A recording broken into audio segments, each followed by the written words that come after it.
I still remember the exact moment the sound pulled me out of sleep. It was 2 a.m., the kind of hour where even the streetlights looked tired, and for some reason, I was wide awake, staring at the ceiling as if something had nudged me back into consciousness. I wasn't expecting anything unusual, but the low, rumbling hum of an engine outside caught my attention. It wasn't the familiar sound of a neighbor coming home late or someone heading out early for work.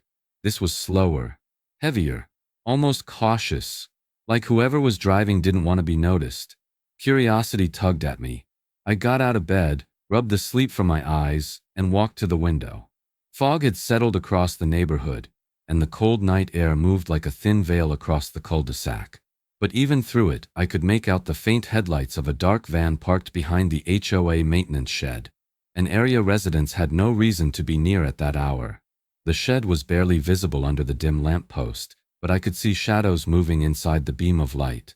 3 figures all wearing dark clothing worked fast as they unloaded heavy crates from the back of the van.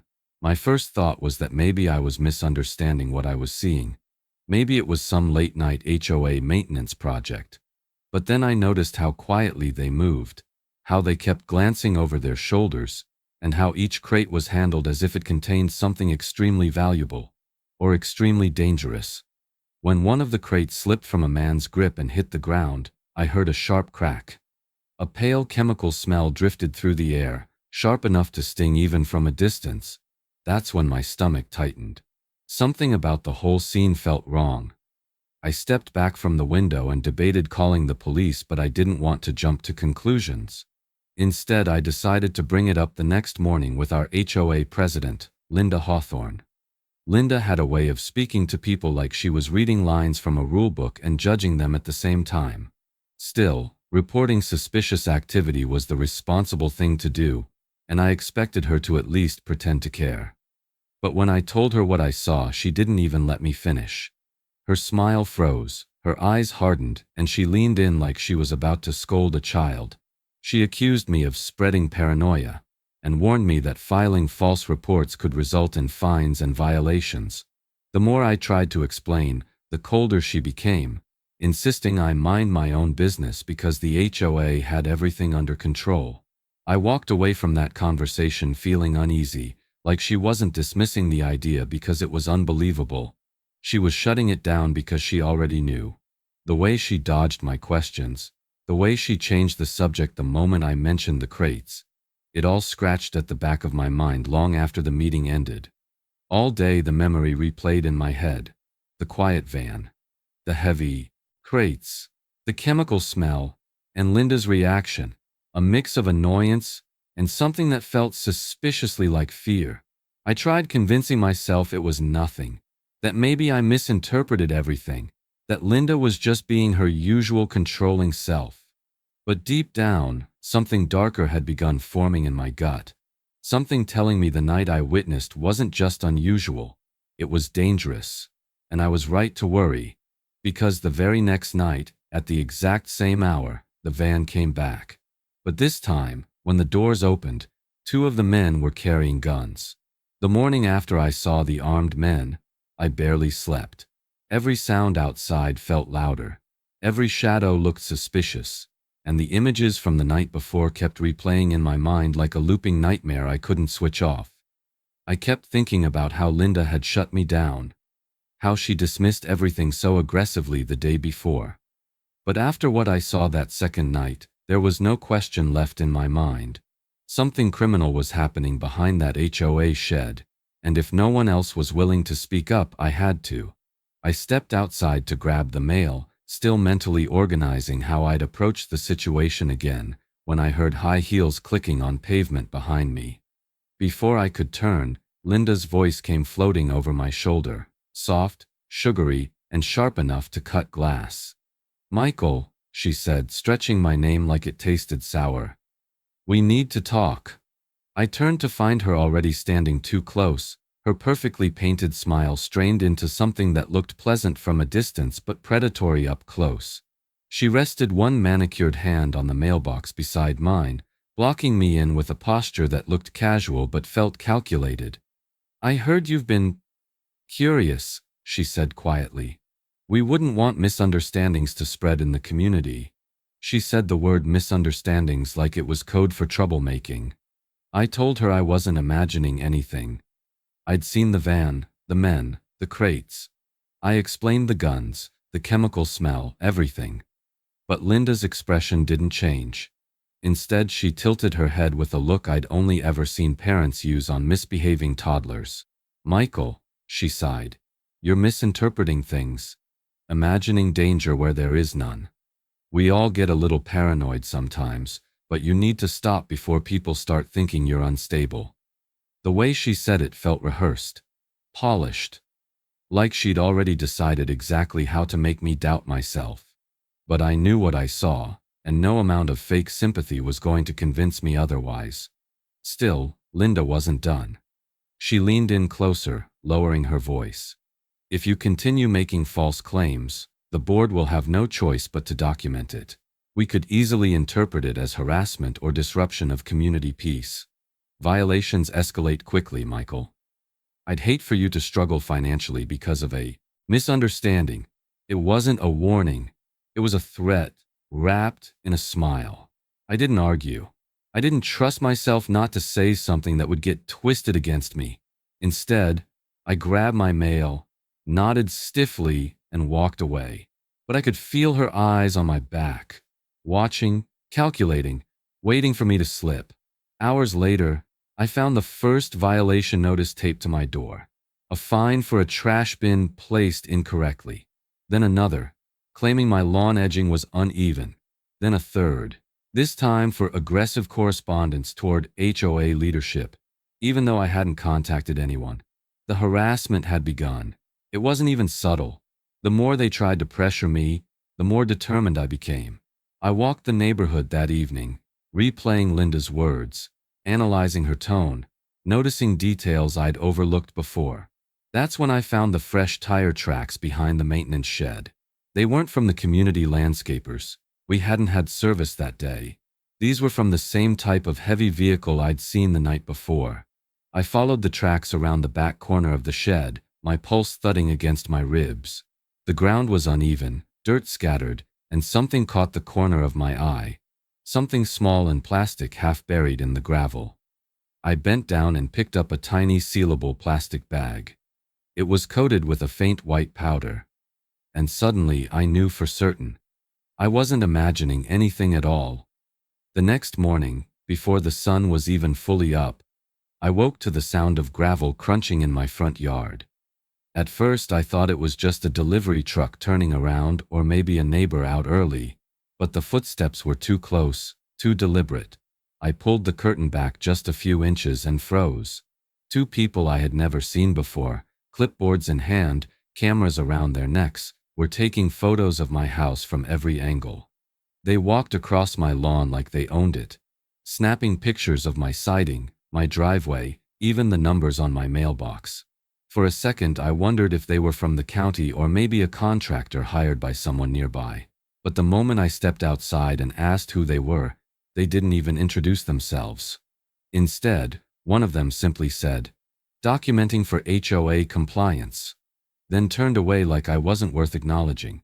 Before I could question anything else, they were already walking toward the next property, whispering to each other, glancing back at me with a strange mixture of annoyance and purpose. It didn't take long for the notices to start piling up again. Random exterior inspection, failure to maintain property aesthetics, potential structural concern requiring immediate review. Every single one of them vague, none of them grounded in reality, all of them designed to intimidate. Just reading them made my chest tighten. I wasn't just frustrated, I was scared. Violations meant fines, and fines meant falling behind on bills. I worked hard to keep my mortgage steady. The last thing I needed was the HOA manufacturing reasons to bury me financially.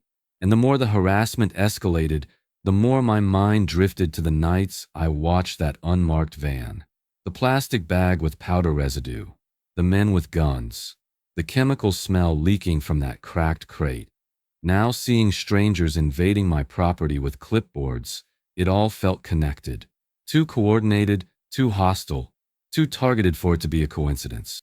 I tried to keep my head down. but my nerves were stretched thin. Every time I left for work, I checked over my shoulder. Every time I drove home, I wondered what new notice would be taped to my door. I found myself double-checking locks, leaving lights on, and lying awake long after midnight just listening. Listening for engines, footsteps, whispered conversations in the dark. Still, curiosity kept driving me back toward the maintenance shed. I needed to know what Linda was protecting so aggressively. That evening, as the sun dipped behind the rooftops, I walked past the shed again. This time, the door was open just a crack. Inside, lit by a small work lamp, I saw stacks of crates piled almost to the ceiling. They weren't even trying to hide them anymore. Two men stood inside, armed, guarding the stash like it was a vault. My pulse hammered in my ears as I stepped back slowly. That shed wasn't just storage, it was the center of whatever operation Linda was shielding. And everything she had done to me lately, the gaslighting, the threats, the inspections, was part of a plan to shut me up. She wasn't acting alone. Someone else on the board had to be helping her. I got my answer sooner than expected. As I returned home, trying to calm my racing thoughts, I nearly bumped into someone standing beside my driveway. It was John Whitmore, one of the quieter board members, the one who always looked uncomfortable at meetings. He didn't look nervous this time. He looked terrified. Without saying a word, he pressed a folded slip of paper into my hand and walked off quickly before anyone could see him. When I opened it, my stomach flipped. "You're right. We need to talk tonight." John showed up at my place just after 9 that night, and the moment I saw him, I knew something was very wrong. His hands were trembling so badly he had to shove them into his jacket pockets to hide it. Sweat clung to his forehead even though the night air was cool, and he kept glancing over his shoulder like he expected someone to be standing there. When I opened the garage door to let him inside, he practically sprinted in, whispering, close it now," before I could even greet him. The second the door slid shut, he exhaled shakily, pressing his back against it as if the only thing keeping danger out was the thin metal barrier behind him. His voice cracked when he tried to speak. "I think someone followed me," he said. "I took the long way here, but I'm not sure it worked." I motioned him toward a chair, but he didn't sit. He just stood there, pacing, wiping his palms on his jeans, trying to steady his breathing. "John, what's going on?" I finally asked. "What did you mean by that note?" He stopped pacing then, froze really, and looked at me with an expression I'd never seen on him before. A mix of guilt, fear, and resignation. Like he knew he was crossing a line he couldn't uncross. "You were right about the shed," he whispered. "About the crates, the deliveries, all of it." The air in the garage felt suddenly heavier. I waited for him to continue, and when he did, his voice dropped even lower. "Linda has been making deals," he said. "Off-the-books vendors, private contractors nobody approved. Money that never shows up in the HOA records. These people bring in shipments at night. Shipments she personally signs off on. They're stored in the shed until someone picks them up. Controlled deliveries, that's what she calls them." The phrase hit me like a punch to the ribs. Controlled deliveries. It wasn't a term homeowners used. It wasn't a term for landscaping supplies or maintenance equipment. It was a term used in trafficking cases, narcotics stings, federal investigations. Hearing it come from an HOA board member made everything inside me twist. "How long has this been happening?" I asked. John ran a hand through his hair. "Almost a year. At first we thought it was just unreported vendor partnerships. Small stuff. But when board members started asking questions, Linda shut them out. Then people suddenly changed their minds about pushing her. They stopped asking questions." He paused, swallowing hard. "Because she threatened them. She threatened me." My heartbeat stumbled. "Threatened you how?" His eyes reddened. He took a shaky breath. "She said if I ever interfered with her operations, she'd ruin my life. Have me removed from the board, report me for financial misconduct I never committed, push for liens on my house. And if that didn't work, she said she knew where my kids went to school." A cold chill ran through me. I'd always thought Linda was manipulative, controlling, even hostile, but this was something else entirely. This wasn't pettiness. This was criminal power, the kind that didn't care whose life it crushed to stay hidden. John rubbed his face with both hands. I tried to stay out of it. I thought if I kept my head down, it would end. But then the deliveries increased, the guards started showing up, and when you saw something, she panicked. That's why they're targeting you. You're the only person she couldn't manipulate. His words felt like confirmation of every fear I'd had since that first night. Everything lined up. The threats, the inspections, the harassment. It wasn't a misunderstanding. It was a cover-up. Before I could ask more, John suddenly stiffened. His eyes darted to the garage door. Then we both heard it. Footsteps, slow, heavy, right outside, and they stopped, directly in front of us. The morning after John and I heard those footsteps outside the garage, I expected things to quiet down, at least temporarily. Instead, the war truly began. I stepped outside just after sunrise, still thinking about the voice I never heard and the shadow I never saw, and the first thing that greeted me was the glittering spread of broken glass across my driveway. My car window had been smashed clean through. Shards covered the front seats, the floor mats, even the dashboard. For a moment, I just stood there, trying to convince myself it was random vandalism. But I knew better. This wasn't random, this was a message. The second I walked back inside, shaken and angry, I found 2 new letters shoved under my door. Not mailed. Hand-delivered. The first one claimed I was refusing compliance inspections. The second one said my ongoing disruptive behavior could lead to accelerated fines, liens, and, if left unresolved, potential foreclosure action. Foreclosure. Over made-up violations and imaginary offenses. They weren't even hiding the escalation anymore. My hands shook as I read them, not out of fear, but because every line in those letters made it clear. They were tightening the noose. Linda wasn't gaslighting anymore.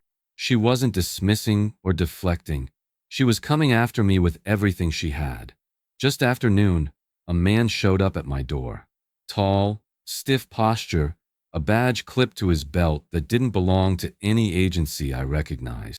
He introduced himself as a community investigator, assigned by the HOA. His smile was thin, rehearsed, and entirely devoid of warmth. He asked pointed questions: why I was spreading neighborhood rumors, who I was conspiring with, and why I continued to harass peaceful board members. He made it sound like I was the criminal. His tone wasn't curious. It was threatening, the kind of tone someone uses when they're hoping to provoke a mistake. I told him the truth, that I saw illegal activity, that I documented everything. His smile flickered for half a second before he warned me that false accusations can lead to serious financial penalties. Then he leaned in and added, "Some homeowners lose their properties entirely."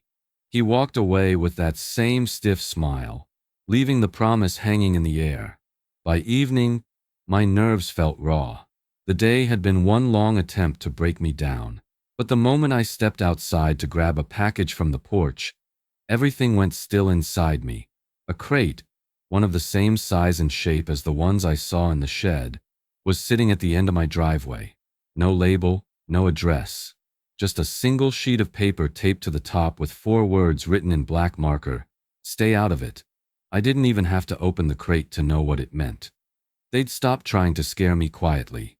Now they wanted me to understand, clearly and directly, that I was a problem to them.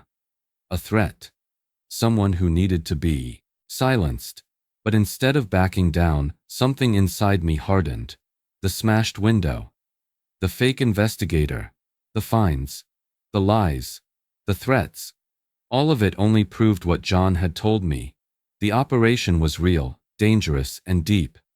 And they were terrified of being exposed. That fear made them reckless. That night, I checked my security cameras, not expecting much, but desperate for answers. And at 3:12 a.m., the footage revealed exactly what I needed to see. A masked figure walking up my driveway, carrying the crate, placing it gently on the ground. and then turning toward my house as if making sure I'd get the message. I stared at that crate for nearly an hour before I finally convinced myself to open it. Every instinct in my body screamed at me to leave it alone, call someone, do anything other than lift that lid. But fear wasn't helping anymore. Fear had done nothing but let Linda and her people crawl deeper into my life. And after seeing that masked figure drop the crate on my driveway, something inside me snapped. I wasn't going to let them intimidate me into silence. My hands trembled as I dragged the crate into my garage and locked the door behind me. The wood scraped loudly across the concrete, echoing far too loudly for comfort. I half expected someone to burst in and stop me as I reached for the crowbar, but the garage stayed silent. With a deep breath, I wedged the bar under the lid and pried it upward. The nails gave way one by one, each metallic creak sending a jolt through my nerves. When the lid finally came loose, I felt my throat tighten. Inside were layers of thick plastic, wrapped and sealed, stacked with the same precision I had seen in the shed. I pushed aside the top layer and exposed the contents, rectangular packages wrapped in industrial-grade plastic, tightly compressed, the exact shape and size of the bricks I'd seen in news footage from drug trafficking busts. Some were coated in a faint dusting of powder, and the chemical odor that hit me was sharp enough to sting my eyes. This wasn't speculation.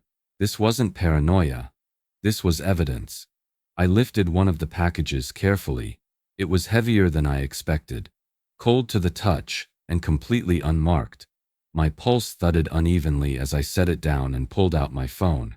I knew I needed proof. Real proof. Not just my word against theirs. I hit record and began documenting everything. The crate, the way it was sealed, the materials, the weight, the chemical smell, the powder residue. I narrated everything in a steady voice, forcing myself not to let the fear slip through. I checked the timestamp twice, just to be sure. If anything happened to me, I wanted the video to survive. As I dug deeper into the crate, I found more packaging materials, rolls of shrink wrap, gloves, strips of adhesive tape identical to the ones I saw the armed men using. Every piece fit together like parts of a puzzle no one was supposed to see. They weren't hiding their operation anymore. They were expanding it. My fear didn't disappear completely. It settled into something sharper, clean, focused, determination. If Linda and her people thought intimidation would make me back down, they were wrong. Every threat, every violation notice, every smashed window had pushed me closer to this moment. And now I finally had undeniable proof of what was happening in our neighborhood. I sealed the crate carefully, wiping my fingerprints off the lid, and dragged it to the darkest corner of the garage. I didn't know what my next move was yet, but I knew I couldn't stay passive. This was bigger than harassment, bigger than HOA politics. This was a criminal operation hiding in plain sight, and I had the evidence to expose it. I turned off the lights, opened the garage door quietly, and stepped outside, only to feel the certainty in my chest turn into ice. Because there, standing at the edge of my yard in the dark, was Linda Hawthorne. No talking, no expression, just watching me. Silent, unblinking, as if she knew exactly what I had just done.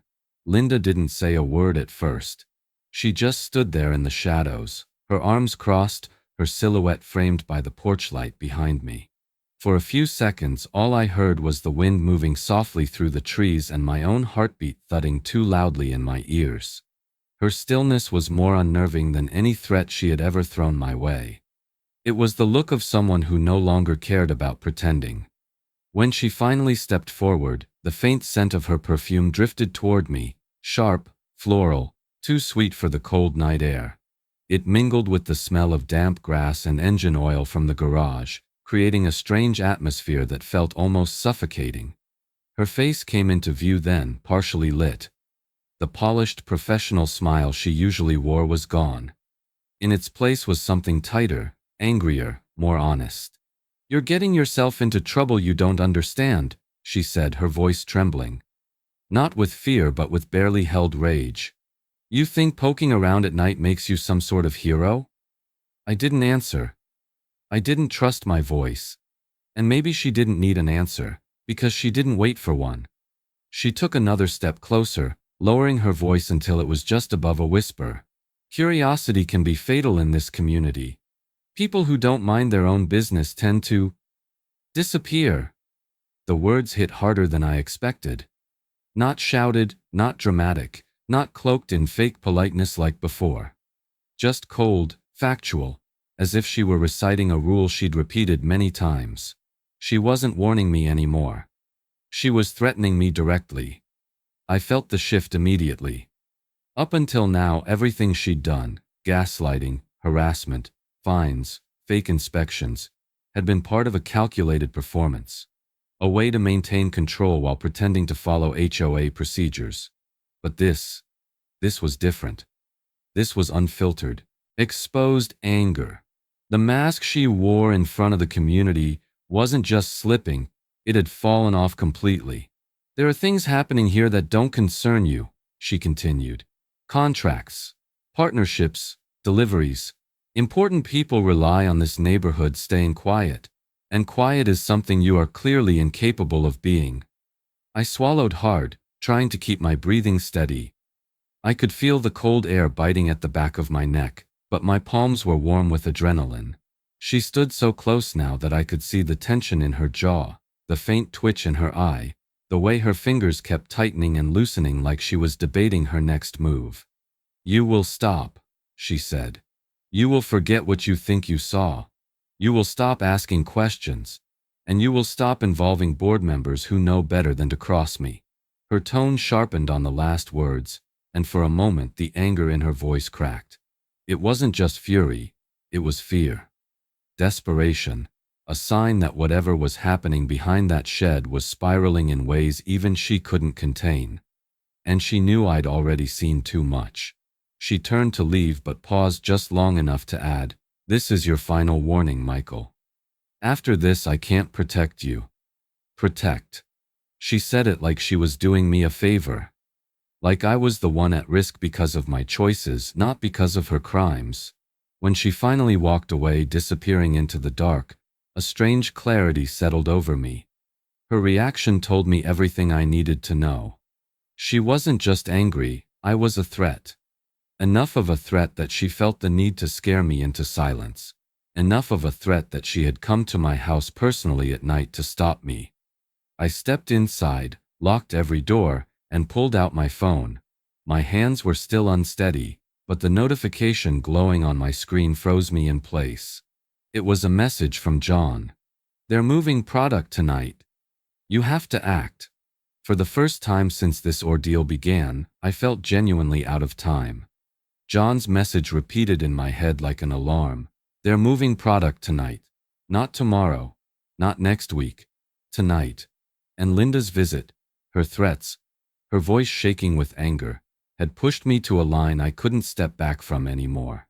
My hands trembled as I locked my front door and paced across the living room. Calling the police wasn't enough. The local department couldn't handle something of this scale, and if even one officer was connected to Linda's partners, everything could be compromised. I stared at my phone for a long moment, feeling the weight of what I was about to do. My thumb hovered over the number I'd looked up earlier but hadn't dared to dial. My breathing grew shallow. Calling the DEA wasn't a small decision. It meant admitting that I was in the middle of something far bigger than a corrupt HOA president. It meant accepting that whatever happened next, I wouldn't be able to take it back. Still shaking, I sat down at the edge of my couch, placed both feet flat on the floor, and forced myself to dial. The ringing sounded impossibly loud in the quiet room. When a voice finally answered, calm, professional, alert, I swallowed hard and gave them as much information as I could without using my name. I described the van, the deliveries, the crates, the powder residue, the armed guards, the intimidation. I explained the timestamps, the video I recorded, the security footage, the consistent patterns of movement. Every detail matched the kind of organized activity they take seriously. "Do you have evidence in your possession?" the agent asked. "Yes," I whispered. "A lot." My voice cracked then, not out of fear for myself, but from the sheer realization of what this meant. This wasn't neighborhood drama anymore. This was narcotics trafficking, real criminals, real danger, and I was standing alone in the middle of it. They instructed me to upload files to a secure portal. I transferred the footage, photos, and documentation I had been gathering for days. Name redacted, location shared. When the final file finished uploading, the agent paused for a moment, as if weighing something on the other end of the line. "We're sending this to our field office," he said. "Stay indoors. Stay calm." When the call ended, I felt a strange mixture of relief and dread. I walked through my house, checking the locks again, then went outside to set up 2 extra cameras. One pointed toward the shed, the other toward my driveway.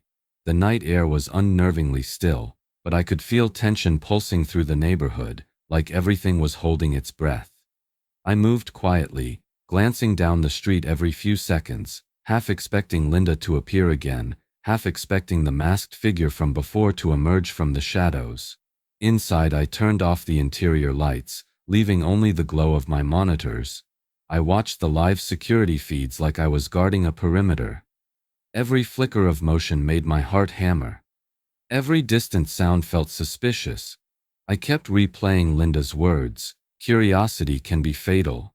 She wasn't bluffing. And if she realized I had alerted outsiders, I knew she would retaliate before anyone could stop her. Minutes stretched like hours. My nerves felt stretched thin, raw. I couldn't shake the sense that something was watching me from the other side of those dark windows. But then, finally, my phone buzzed. A message from an unknown number. When I opened it, my breath caught. "Agents dispatched. Do not engage." I didn't notice the first van until its headlights briefly swept across my living room wall.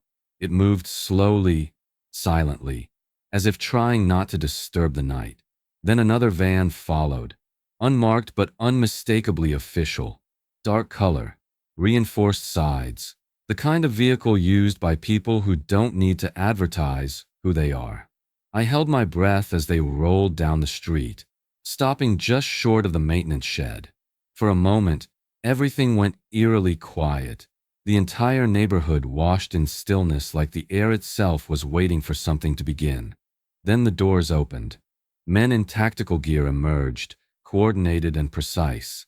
They didn't speak. They didn't hesitate. They moved like shadows, controlled, disciplined, terrifyingly efficient. It was surreal watching it unfold from behind my blinds. These weren't local officers responding to a noise complaint. These were federal agents. The DEA had actually come. They surrounded the shed in seconds, each taking a designated position. A few residents' porch lights flickered on as curious neighbors peeked outside, clearly confused by the midnight movement. But before anyone could interfere, one of the agents signaled the team forward. 2 of them stepped up with a battering ram, and with one powerful swing, the lock on the shed snapped like it was made of paper. The door flew open. Flashlights cut through the darkness inside, landing on the stacks of crates I'd seen so many times, but never this clearly. Now the agents had eyes on them too. They moved inward, shouting commands I couldn't fully make out, and within moments armed guards inside the shed were disarmed, forced to the ground, and restrained. The whole inside of the shed lit up with tactical lights, reflecting off plastic bricks and metal tools. Everything I had documented, now exposed in the open. Then I saw her. Linda appeared from the side path near her house, wearing a robe and slippers, pretending to be confused. She approached one of the agents, hands raised slightly, her voice shrill in the quiet night. "What is going on? This is private HOA property. You can't just—" But before she could finish, 2 agents turned and seized her by the arms. Her face twisted into something unrecognizable, panic, fury, disbelief as they read her rights. Her protests grew louder, insisting this was all a mistake, that she had no idea what was in the shed, that she was the victim. But nobody listened. Not this time. Neighbors poured out of their homes, whispering, pointing, staring in shock as more suspects. Workers, guards, one board member I didn't even know was involved, were lined up against the curb. The air buzzed with confusion, questions, disbelief. A few people glanced at me, realizing maybe I had been right all along, but I didn't feel vindicated. Not yet. My relief was thin, fragile, because deep down, I knew this wasn't the end. Exposing the shed was just one part of a much bigger operation. An agent approached the entrance and shouted for backup inside. Moments later, several boxes were carried out. These weren't the narcotics crates. They were small, metal, and locked. One of the agents cracked open a lid and revealed stacks of documents, binders, and thick ledgers filled with symbols and numbers that didn't look like ordinary accounting. I watched as another agent flipped open a folder, brow furrowing. Then I saw it myself. A series of columns and entries that didn't list vendors or maintenance costs, but coded payments, initials, shifts, routes, and something worse. Encrypted financial ledgers. And if those records meant what I thought they did, then the shed wasn't just a stash site. It was the nerve center of something far bigger than our neighborhood. The neighborhood barely had time to process the raid before the HOA board scrambled to shift the blame. By sunrise, they had already posted notices on every door, summoning residents to an emergency community meeting. I knew what it meant before I even opened the letter. They weren't planning to address the arrests or explain the crates or the armed guards. They were going to find someone to blame for the embarrassment, the chaos, the headlines that were already starting to circulate online. And I was the perfect target. The meeting was held on the community lawn, right where neighbors usually gathered for picnics and seasonal events. But today the atmosphere was thick with tension. As I walked up, conversations fell into uneasy hushes. Some people stared at me with suspicion, others with gratitude, and a few with open resentment, as if I had personally invited federal agents to tear apart their sense of normalcy. Several board members stood at the front under a pop-up tent, trying their best to look composed. They failed miserably. With Linda in handcuffs somewhere downtown, they looked exposed, panicked, and desperate. The acting president, a man named Grant Fields, stepped up to the microphone with a stack of papers shaking in his hands. "We need to address the severe damage done to our community's reputation," he began, voice tight. "Multiple homeowners have contacted us, expressing outrage over the misinformation and false accusations that caused last night's disruption." I felt my jaw clench. "Misinformation," someone muttered behind me. "You saw the news," another whispered. "I heard they found drugs," a third said louder. Grant continued talking, pretending not to hear the murmurs gaining momentum. This entire ordeal stemmed from a single homeowner making reckless claims without understanding the consequences. The raid injured our community's standing, brought unnecessary fear, and could lead to decreased property values. My stomach twisted. They were rewriting the story in real time, turning Linda's criminal operation into my fault for exposing it. I stepped forward, ready to speak, but Grant immediately raised his voice, drowning me out. "We expect all residents to act responsibly and refrain from interfering with HOA matters in the future. Vigilante behavior is unacceptable." That did it. The crowd split instantly. Several neighbors shouted back at him, demanding answers about the crates, the guards, the chemicals. Others turned toward me, asking what I had seen, thanking me quietly, telling me they suspected things were wrong too, but were too afraid to come forward. Meanwhile, a vocal minority sided with the board, furious that law enforcement had disrupted their routines, oblivious to the criminal activity happening steps from their homes, unwilling to believe their trusted HOA leader had betrayed them.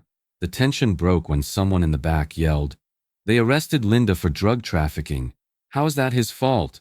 Another added, "Maybe if the board wasn't hiding things, none of this would have happened." Grant's face went pale. He tried to redirect, but his voice was swallowed by the crowd. And then, as if the universe wanted to tear down their lies in real time, several residents pulled out their phones and held up screenshots. Images of the crates, photos of the shed, clips from the DEA activity, news headlines naming Linda Hawthorne. Someone had leaked the evidence online. Maybe an agent, maybe a neighbor, but it was already going viral. The entire mood shifted.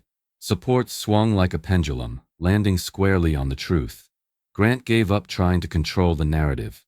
The board members exchanged helpless looks, realizing their attempt to scapegoat me had failed. They ended the meeting abruptly, scattering like insects exposed to sunlight. As the crowd dispersed, several neighbors approached me, offering support, asking what would happen next, wondering what other secrets might surface. I wished I had answers, but I didn't.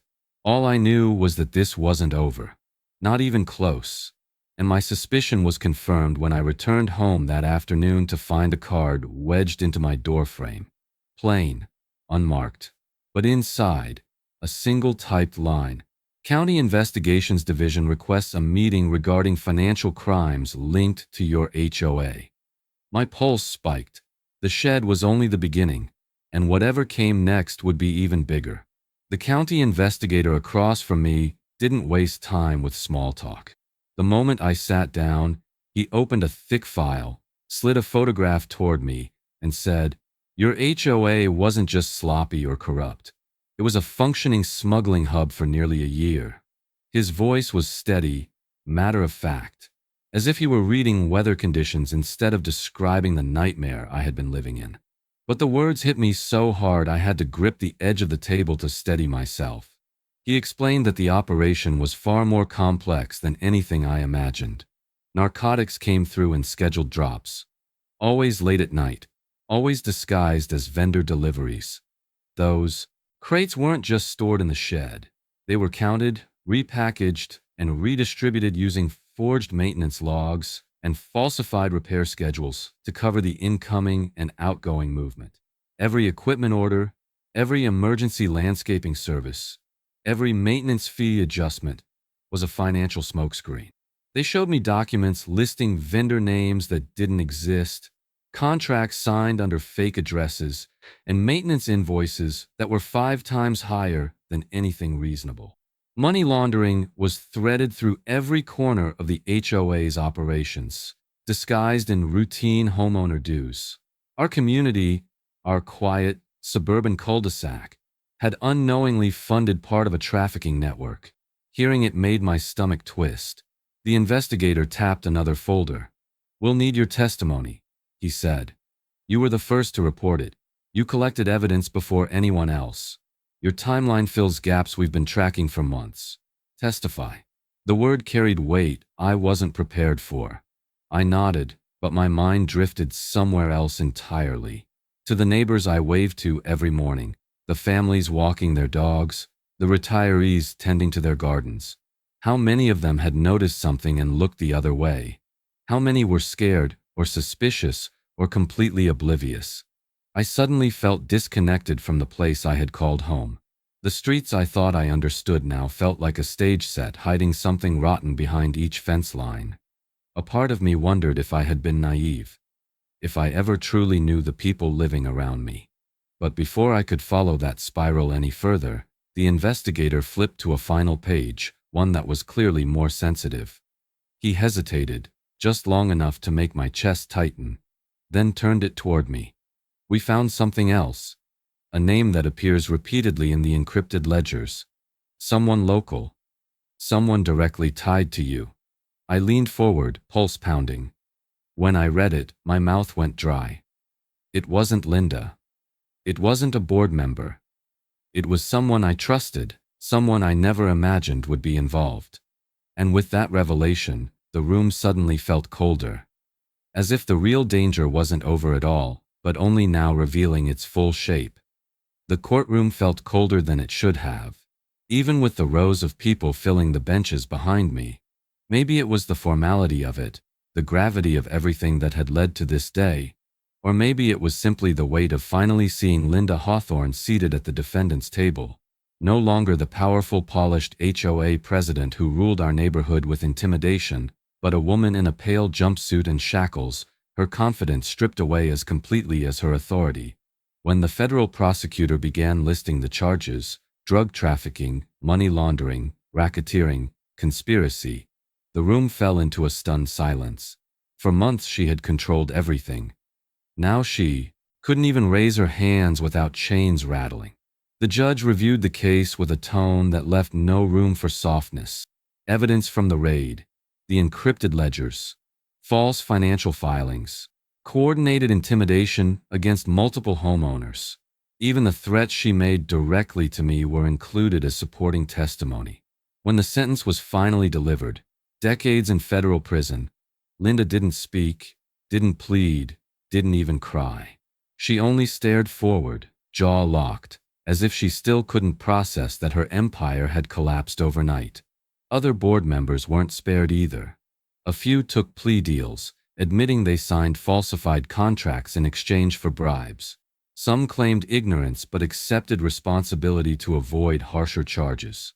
Watching them file out one by one, defeated and disgraced, felt surreal.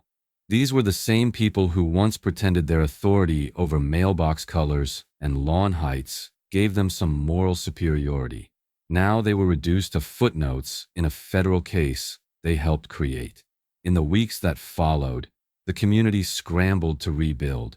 Emergency elections were held, and this time, homeowners demanded transparency.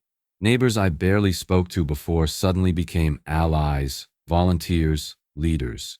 We rewrote bylaws, implemented oversight, and brought in outside auditors. The neighborhood actually began to feel like a community again.